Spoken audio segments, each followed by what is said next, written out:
Bismillahirrahmanirrahim. Alhamdulillah, wassalatu wassalam ala rasulillah. Je vais vous présenter la première partie de ce cours pour ne pas m'affronter au problème de mémoire. L'essentiel, les emphysèmes pulmonaires. On va donner quelques définitions avant d'entamer la leçon. Le mot emphysème, il veut dire un élargissement anormal et permanent des espaces aériens. Et la destruction, c'est l'élargissement permanent des espaces aériens et aussi la destruction des parois alvéolaires mais sans fibrose. La bulle, c'est une cavité aérienne de plus de 1 cm. Ce sont des lésions emphymateuses qui sont mises sous tension. Je vais expliquer un peu pourquoi, parce que ça peut être un sujet de QCM. Que veut dire pourquoi elle est mise sous tension? Elle est mise sous tension, c'est-à-dire que la bulle, elle est soumise à une pression supérieure à celle du tissu pulmonaire environnant, parce que l'air y pénètre facilement, mais il a du mal à sortir.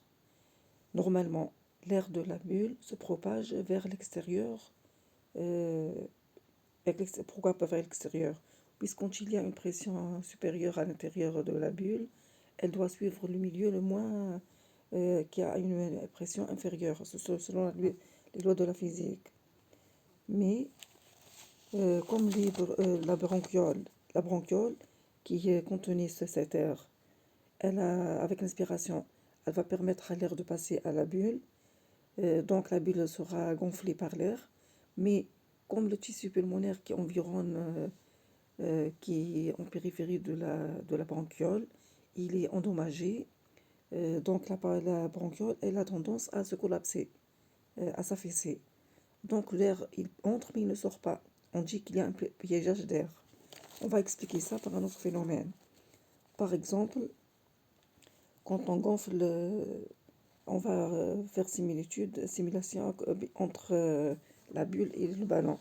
Quand on gonfle un ballon par une valve à sens unique, l'air va entrer mais il ne va pas sortir.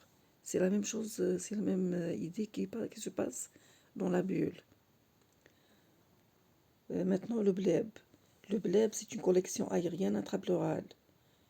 Ces deux terminologies, bulle et bleb, ce sont les deux mécanismes mécaniques qui sont à l'origine du pneumothorax qu'on va voir dans la leçon du pneumothorax qu'on a vu déjà.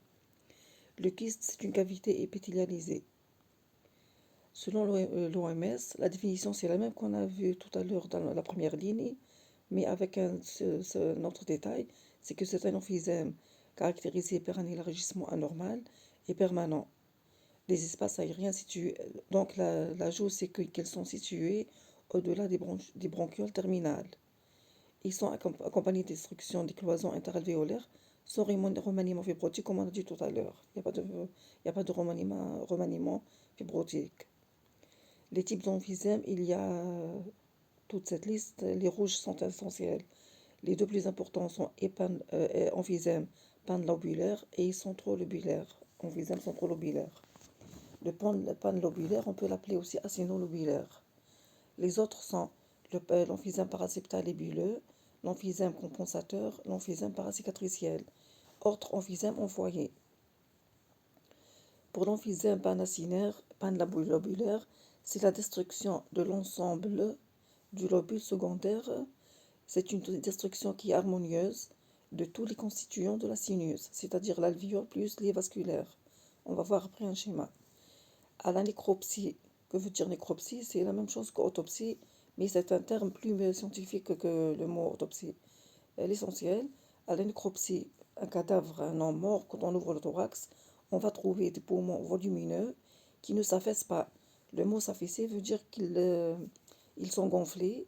Normalement, quand ils sont gonflés, quand on ouvre le thorax, ils vont se collapser, se rétracter. Mais comme il est volumineux par l'emphysème, il ne va pas s'affaisser quand il contacte l'air ambiant, il ne va pas s'affaisser spontanément. Donc ça, c'est une preuve qu'il y a un emphysème. Et le piégeage d'air. Ce qui caractérise cet emphysème, c'est que les lésions associées prédominent au lobe inférieur, contrairement à d'autres types. Donc cet emphysème acino-lobulaire ou panlobulaire, il se localise au lobe inférieur. Il n'est pas le plus fréquent. La vascularisation pulmonaire distale, elle est détruite. Distale, elle est détruite. Les parois des gros troncs bronchiques, ils sont atrophiques, c'est-à-dire amincis, sans inflammation et sans fibrose. Les bronches membranaires, relativement, elles sont préservées, mais avec quelques éléments bulleux qui sont fréquemment observés. Ce sont les caractéristiques du pont lobulaire. Voilà les schémas des types d'emphysème. Celui qui est en haut, c'est un lobule normal. C'est un lobule normal. Voilà les bronchioles terminales, le sac alvéolaire. Pour l'emphysème centrolobulaire, regardez, il ne touche pas les parties distales des alvéoles. Il est au début. Les bronchioles distendues et fragilisées fusionnent au début déjà, au début de l'air qui pénètre. Et celui qui est panlobulaire, regardez, il touche tout le sac alvéolaire et ainsi que la périphérie. Tout le lobule est atteint. La physiopathologie, on parlera premièrement du mécanisme. Le mécanisme, par l'effet de l'emphysème, qui est causé le plus souvent par le tabagisme, il y a destruction des parois alvéolaires, des septa, c'est-à-dire les cloisons, qui séparent les alvéoles, c'est-à-dire le parenchyme. Donc l'emphysème, il va causer la destruction du parenchyme. Ou disons le tabagisme plutôt. L'emphysème, c'est la maladie. Le tabagisme va détruire le parenchyme, ce qui va entraîner, on a dit l'inflammation va détruire la destruction. Donc, j'ai répété le mot. L'essentiel, cette destruction va entraîner une perte d'élasticité. Oui, oui, je répéter. Le tabagisme va détruire les parois alvéolaires et les septa. Donc, il va détruire le parenchyme. Ça est égal au parenchyme. Cette destruction va entraîner une perte d'élasticité du parenchyme, ce qui va induire la disparition de la force de traction radiale. La traction radiale, c'est-à-dire puisque les bronchioles, elles ont la forme circulaire. Donc quand on tire les parois, c'est une traction, traction, c'est une traction radiale. La radiale vient du mot rayon.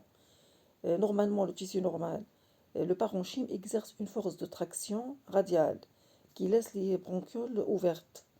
Mais comme ce parenchyme il est détruit, il va perdre cette force de traction.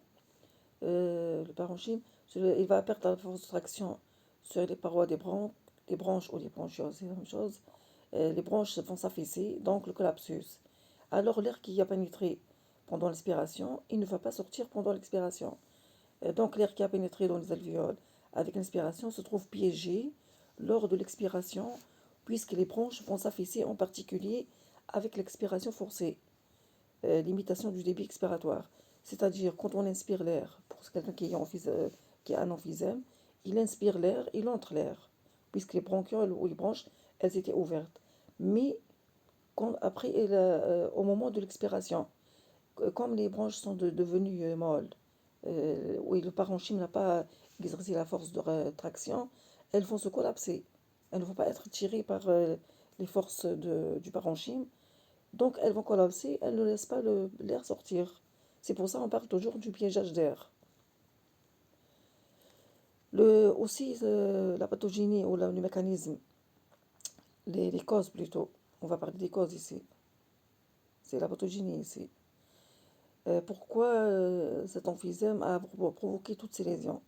Puisqu'il y a un déséquilibre de la balance protéase-antiprotéase, comme on l'a vu dans la BBCO, l'alpha-antitrypsine. Les protéases sont relarguées, j'ai fait une faute de frappe ici, relarguées par la réaction inflammatoire. Les PNN vont produire la sérénélastase qui va détruire, les tissus. Si l'agent inducteur de l'inflammation, c'est le tabac, il y a un autre effet. Ce tabac va inactiver l'alpha-1 antitrypsine par oxydation. Donc l'alpha-1 antitrypsine peut être déficitaire ou génétiquement ou par le tabac. Alors s'ils sont tous les deux, ce sera plus grave. Mais il y a d'autres pistes en expliquant les mécanismes de l'emphysème. Il y a aussi la probabilité d'une métalloélastase macrophagique. Peut-être que ce n'est pas seulement le déficit de l'alpha-1 aussi la collagénase des cellules résidentes ou le remodelage de la matrice extracellulaire. Ces trois mécanismes, qui sont de nouvelles pistes, elles peuvent être impliquées dans l'emphysème. Les étiologies. Il y a des maladies génétiques et congénitales. Pourquoi ces deux mots qui ont presque le même sens, pourquoi ils ont mentionné ces deux mots? Puisque les maladies génétiques, ce sont des maladies causées par les mutations génétiques, au chromosome c'est-à-dire, et congénitales, ce sont des maladies présentes à la naissance. Et on sait qu'il y a des maladies génétiques qui n'apparaissent qu'à un âge avancé. Mais dans ce cas de l'emphysème, il y a des maladies génétiques congénitales, par exemple la mucoviscidose. Ce sont les maladies causées par les mutations chromosomiques, des anomalies chromosomiques, et qui apparaissent au moment de la naissance. D'autres maladies aussi génétiques du tissu conjonctif peuvent engendrer un emphysème.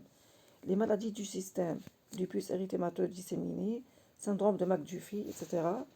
L'obstruction de la microvascularisation pulmonaire par la toxicomanie, par exemple les impuretés ou granulome. L'infection au VIH et la maladie d'hypersensibilité pulmonaire des poumons de fermier. C'est une question qui a été posée à la deuxième rotation. On va parler de la clinique de l'emphysème panlobulaire. Il a une fréquence de plus de 10%.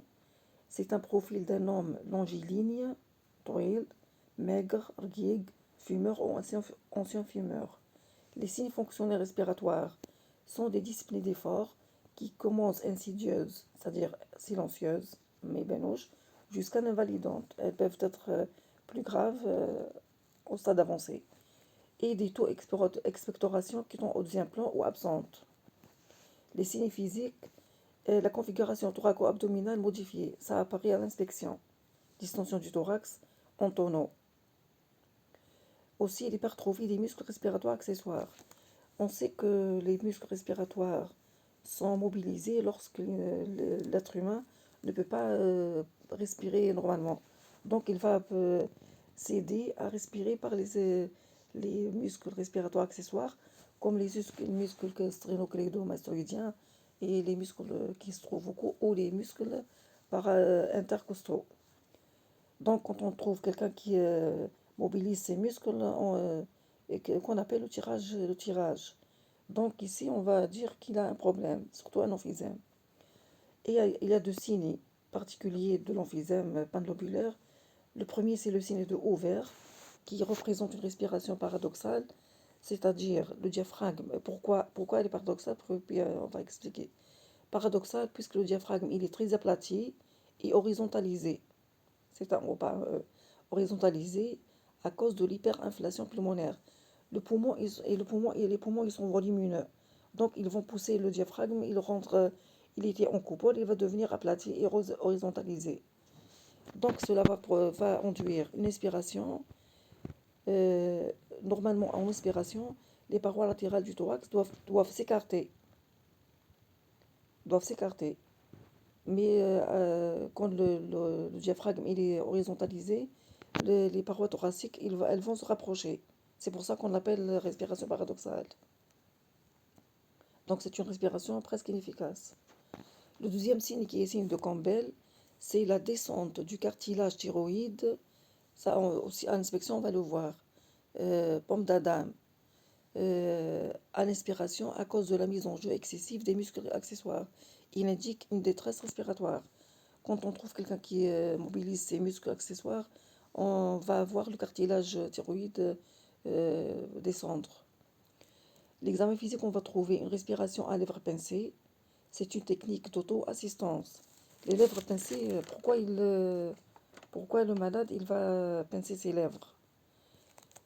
Le patient respire les lèvres pincées pour maintenir les voies aériennes, ces petites voies aériennes, pour les maintenir ouvertes le plus longtemps à l'expiration, pour mieux vider l'air piégé. Cette question, malgré qu'elle n'est pas bien claire ici, elle a été posée dans notre rotation, deuxième rotation. quand on a dit pourquoi à l'emphysème, le patient respire la respiration du patient est à haut niveau.